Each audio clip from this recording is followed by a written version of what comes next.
आज मैं एक्सप्लेन करने वाली हूँ ट्रायंगल मूवी को, जो कि 2009 में रिलीज हुई थी और इसकी पूरी स्टोरी होने वाली है ट्रायंगल नाम के एक शिप यानी कि समुद्री जहाज की, जिसमें सफर करने के लिए कुछ लोग जाते हैं और वो बुरी तरह से फंस जाते हैं, जिसके बाद उनके साथ कौन कौन सी अजीब घटनाएं होती हैं ये हमें स्टोरी में आगे पता चलेगा। तो मूवी स्टार्ट होती है जहाँ हम जेस और उसके बेटे टॉमी को देखते हैं और इस वक्त दोनों ही काफी इमोशनल थे, क्योंकि टॉमी को ऑटिस्टिक नाम की बीमारी है जिसकी वजह से उसे बुरे सपने आते हैं। साथ ही उसकी एज तो बढ़ती है पर उसके दिमाग की ग्रोथ नहीं हो पा रही थी। खैर, अगले दिन जेस टॉमी को अपने साथ शिप टूर पर चलने को कहती है, पर वो वहां जाने से मना कर देता है और जेस के काफी कन्विंस करने के बाद भी वो जाने के लिए तैयार नहीं होता। इसलिए जेस उसे अकेले ही घर पर छोड़कर शिप टूर के लिए निकल जाती है।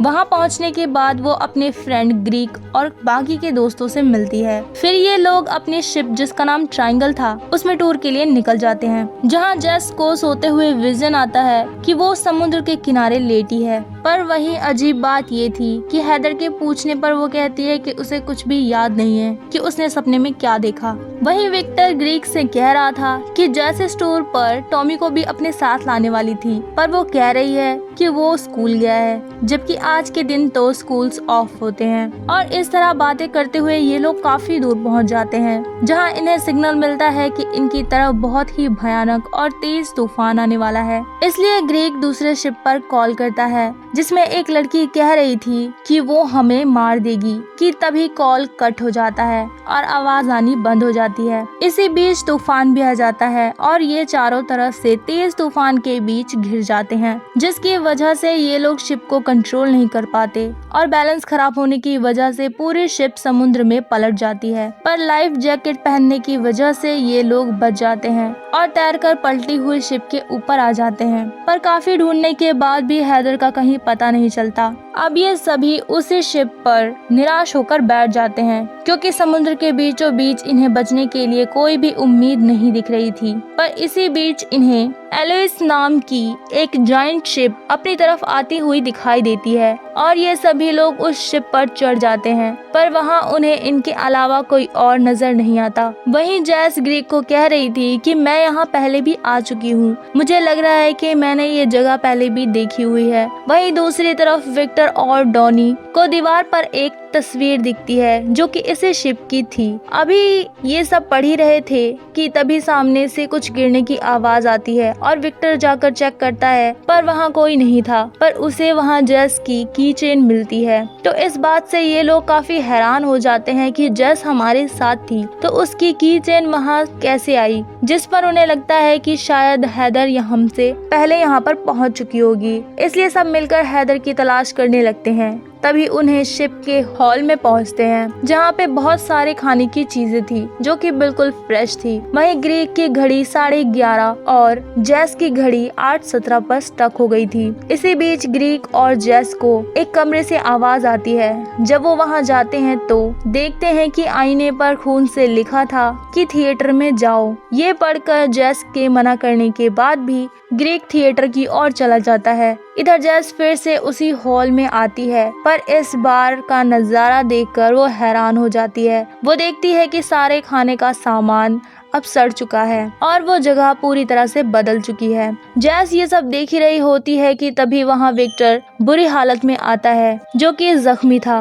और अचानक उसके पास आकर वो जेस का गला दबाने लगता है, जिससे किसी तरह वो खुद को छुड़ा पाती है। पर इसी बीच उसे थिएटर से फायरिंग की आवाज आती है, इसलिए वो थिएटर की तरफ भागती है, जहाँ वो देखती है कि ग्रीक को किसी ने गोली मार दी है। तभी शैली जेस से सवाल करती है कि तुमने ऐसा क्यों किया, क्योंकि जब वो यहाँ आई तब ग्रीक कह रहा था कि जेस ने उसे गोली मारी है, पर जेस इस बात से साफ इनकार कर देती है कि मैंने ऐसा कुछ नहीं किया। साथ ही डॉनी बताता है कि जेस ने ही उन दोनों को थिएटर में जाने को कहा था, पर जेस इस बात से काफी हैरान थी। उसे कुछ भी याद नहीं था और ना ही कुछ समझ आ रहा था कि उसके साथ ये सब क्यों हो रहा है, कि तभी एक अननोन पर्सन आकर डोनी और शैली को भी शूट कर देता है, जिसके बाद वो जेस पर भी अटैक करने की कोशिश करता है, पर जेस वहां से भागकर शिप के ऊपर आ जाती है, जहां उसे एक कुल्हाड़ी मिलती है जिसकी हेल्प से वो खुद को उस किलर से बचाती है और उसे जख्मी करके उससे पूछती है कि तुम कौन हो और ये सब क्यों कर रहे हो। पर वो कहता है कि तुम्हारे पास यहाँ से निकलने का सिर्फ एक ही रास्ता है कि तुम सबको मार दो। इतना कहते ही वो शिप से नीचे समुद्र में कूद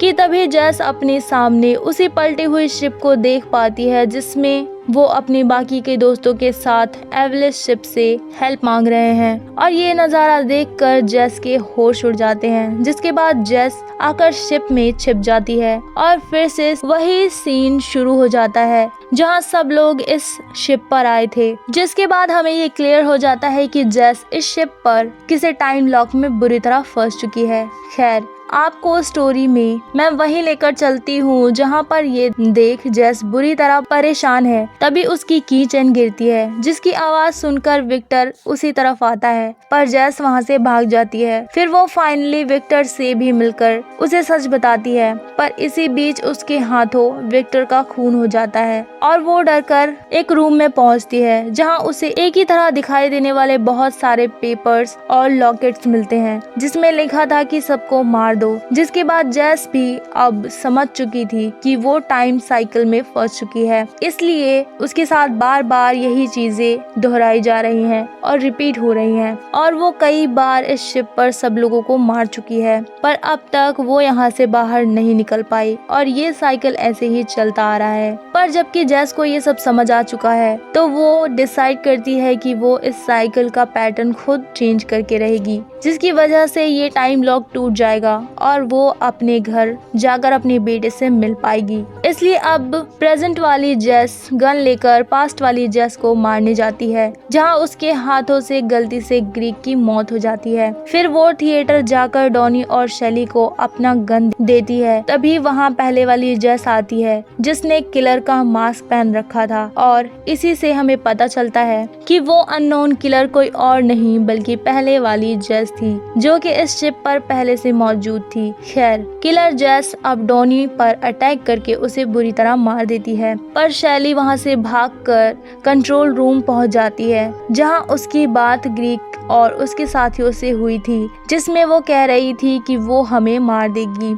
और फिर कनेक्शन कट हो जाता है। इधर किलर जेस शैली का पीछा करते हुए उसे मारने के लिए शिप के ऊपर आ जाती है, जहां ये देखकर उसके होश उड़ जाते हैं कि वहां और भी बहुत सारी शैली की डेड बॉडीज पड़ी हुई थी, यानी कि उसने भर साइकिल में शैली को मारा था। जिसे देख उसे समझ आ जाता है कि उसने हर साइकिल में इस पैटर्न को तोड़ने की कोशिश की, पर ये साइकिल सबको मारने के बाद फिर से शुरू हो जाता है। वहीं वो फिर से अपने शिप को देखती है जिसमें उसके दोस्त हेल्प के लिए फिर से इसी शिप पर आ जाते हैं, यानी कि ये साइकिल फिर से स्टार्ट हो चुका है जिसमें उसे फिर से सभी को मारना पड़ेगा। इसलिए वो किलर का मास्क पहनकर खून से आईने पर लिखती है कि थिएटर में जाओ। फिर वहां पहुंचकर वो पहले ग्रीक को मारती है, उसके बाद डॉनी और शेली को मारकर नई वाली जेस को मारने के लिए उसकी तरफ बढ़ती है। और ये वही सीन है जो हमने मूवी के स्टार्टिंग में देखा था। यहाँ दोनों के बीच काफी हाथापाई होती है जिसमें किलर जेस समुद्र में गिर जाती है।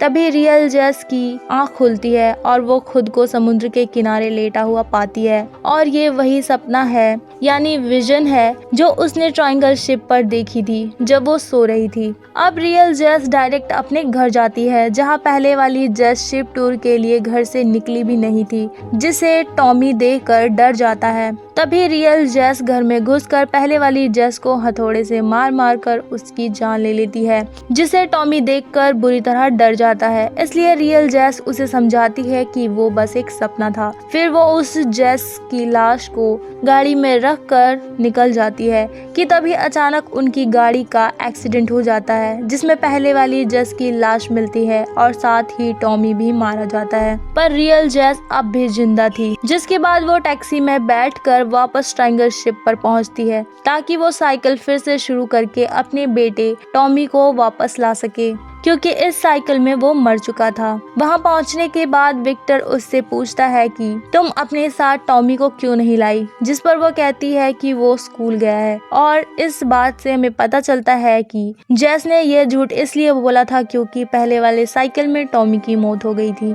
और इस तरह ये न्यू जेस फिर से साइकिल स्टार्ट करने के लिए ट्रायंगल शिप पर अपने दोस्तों के साथ निकल जाती है। और यहीं पर ये कभी ना खत्म होने वाली नेवर एंडिंग साइकिल मूवी की एंडिंग हो जाती है। इन शॉर्ट में मैं आपको बता दूं कि मौत के देवता ने जेस को श्राप दिया था क्योंकि वो अपने बेटे टॉमी को टॉर्चर किया करती थी, इसलिए उस पर कर्स चढ़ गया था और वो इस टाइम साइकिल में फंस गई। और यहाँ से निकलने के लिए उसे अपनी गलती सुधारनी थी जो उसने अपने बेटे की जान लेकर की थी, जिससे वो फिर से अपने बेटे को इसी साइकिल में वापस जाकर बचा सकती थी ताकि उसकी गलतियों का भुगतान हो सके और उस पर से कर्ज उतर जाए। और वो टैक्सी ड्राइवर ही मौत का देवता था जो हर साइकिल में जेस को ट्रायंगल शिप के सफर पर लेकर आता था। सो अगर आपको ये स्टोरी पसंद आई हो तो वीडियो को लाइक करें। मैं फिर मिलूंगी एक और इंटरेस्टिंग स्टोरी के साथ, तब तक के लिए गुड बाय।